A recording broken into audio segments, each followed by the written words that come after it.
విష్ణు గారు చెప్పండి, మీరేమంటారు? మహిళా శక్తి అన్నారు, మళ్ళీ తల్లికి వందనానికి అప్పులు అంటున్నారు, 1,00,000 మంది పారిశ్రామికవేత్తలు తయారు చేస్తానంటున్నారు, ఇంకో పక్కేమో పిల్లల్ని తెక్కానండి అంటున్నారు. ఎట్లా వీటన్నింటినీ ఎట్లా చూస్తారు మీరు? ఇంకోవైపు ఏమో జనసేన వాళ్ళు వెళ్ళి మహిళా డాక్టర్ని మహిళా దినోత్సవం రోజునే గందరగోళం చేస్తే కూడా ఏం చేయలేదు.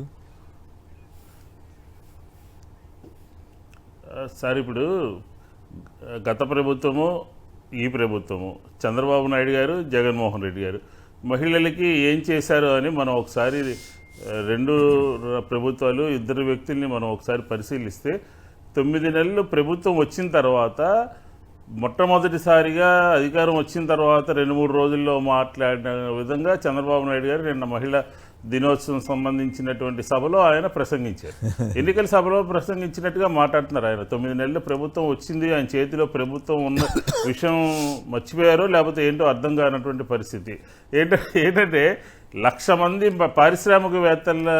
మహిళా పారిశ్రామికవేత్తలను తయారు చేస్తానని చెప్తున్నారు. మళ్ళీ మనం వీలుంటే వచ్చే మహిళా దినోత్సవం తర్వాత మనం మాట్లాడుకుందాం. 1,00,000 మంది ఎవరెవరు ఏ జిల్లాలో ఏ నియోజకవర్గాల్లో తయారయ్యారు. అన్ని అబద్ధాలు, అన్ని అసత్యాలు, అన్ని మోసాలు. మహిళా దినోత్సవం రోజున మోసం చేసి విష్ణు గారు అప్పుడు ఇంకో కొత్త డైలాగ్ వస్తుంది. కొత్త డైలాగ్ ఇది పోతుంది, మర్చిపోతారు జనం. కొత్త డైలాగ్ ఆల్రెడీ చేసేసానని చెప్పేస్తారు. ఆల్రెడీ నేను మహిళా పారిశ్రామికవేత్తల్ని తయారు చేశానని చెప్పేస్తారు కూడా. ఎందుకుని ఎట్లా మహిళలు ఆంధ్రప్రదేశ్లో మహిళలు ఏ విధంగా వాళ్ళ కాళ్ళ మీద వాళ్ళు నిలబడతారో అని ప్రభుత్వం ఏమైనా ఆలోచన చేసిందా? చంద్రబాబు నాయుడు గారు మాటలు చెప్తున్నారు, జగన్మోహన్ రెడ్డి గారు చేతలు చేశారు. ఆసరా కానీ, చేయూత కానీ, లేకపోతే అమ్మఒడి కానీ, లేకపోతే ఇలాంటి కార్యక్రమాల ద్వారా పేదరికంలో ఉన్నటువంటి వాళ్ళు, ఆర్థికంగా వెనకబడిన ఉన్నటువంటి వాళ్ళు, డ్వాక్రా సంఘాలు ఏమైపోయినాయి? చంద్రబాబు నాయుడు గారి ట్రైన్లో మీరు డబ్బులు కట్టద్దు, నేను వచ్చిన తర్వాత మొత్తం బేషరతుగా రుణమాఫీ చేస్తానని చెప్పారు. చేశారా? బి ఉన్నటువంటి డ్వాక్రా సంఘాలు CDలు పడిపోయినాయి ఆయన హయాంలో 19-14 మధ్య. కానీ జగన్మోహన్ రెడ్డి గారు వచ్చిన తర్వాత ఏం చేశారు?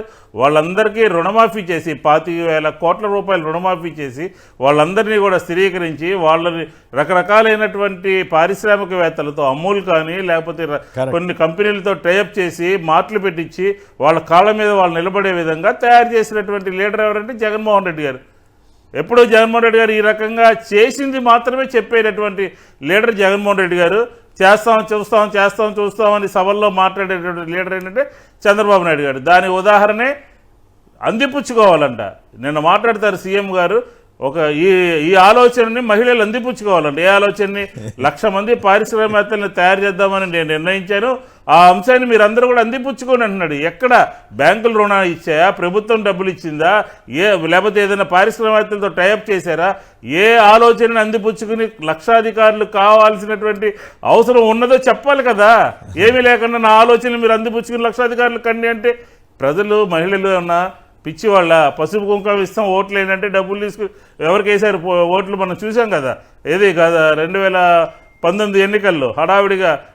కాబట్టి నేనేమంటున్నానంటే మహిళల పట్ల చిత్తశుద్ధి లేదు. జగన్మోహన్ రెడ్డి గారు ఏం చేశారు? ఒక సమూలమైనటువంటి సంస్కరణలు తీసుకొచ్చారు, సమూలమైనటువంటి మార్పులు తీసుకొచ్చారు. వాళ్ళ కాళ్ళ మీద వాళ్ళు నిలబడే విధంగా చేశారు.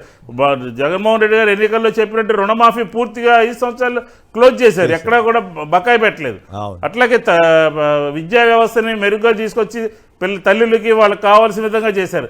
నిన్న చూసి ఈ 3-4 సభల్లో తల్లికి వందనం ఇస్తున్నాం అని ఢిల్లీలో జరిగినటువంటి కాన్క్లేవ్లో మాట్లాడారు. నిన్న జరిగినటువంటి మహిళా సంబంధించినటువంటి దీంట్లో మాట్లాడారు. మొదటి సంవత్సరం ఎక్కువ చేశారు, బడ్జెట్లో పెట్టలేదు.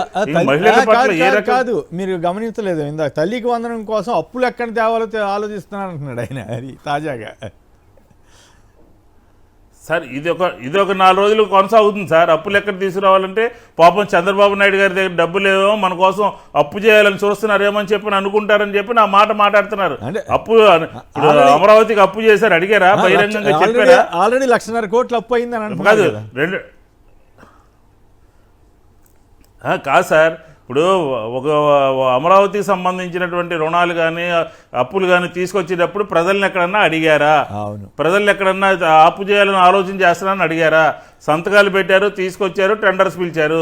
అమ్మఒడిగా దీనికి సంబంధించినటువంటి డబ్బులు ఇవ్వాలని బహిరంగంగా ఎందుకు మాట్లాడతారు మీరు? మీకు తెలీదా? ఇప్పటివరకు 1,00,000 కోట్ల పైగా అప్పు చేశారు కదా. అప్పు చేసినటువంటి సందర్భంలో మీరు చెప్పి అడిగి చెయ్యాలా? లబ్ధిదారులను అడగాల? ఈ మాటలన్నీ ఎలా ఉన్నాయంటే పక్కదారి పట్టించే విధంగా, భ్రమలు కల్పించే విధంగా ఉన్నాయి. కాబట్టి మహిళలు, అలాగే నిన్న జనసేనకు సంబంధించినటువంటి వాళ్ళు డాక్టర్ మీద పోయి తీసుకోవడం జరిగింది. బహుశా ఏదో పేపర్లో చూసాను నేను, యాక్షన్ తీసుకున్నట్టుగా. ఇది కాదు కదా చేయటము, దౌర్జన్యాలు చేయటము. పాలసీ ఉండాలి.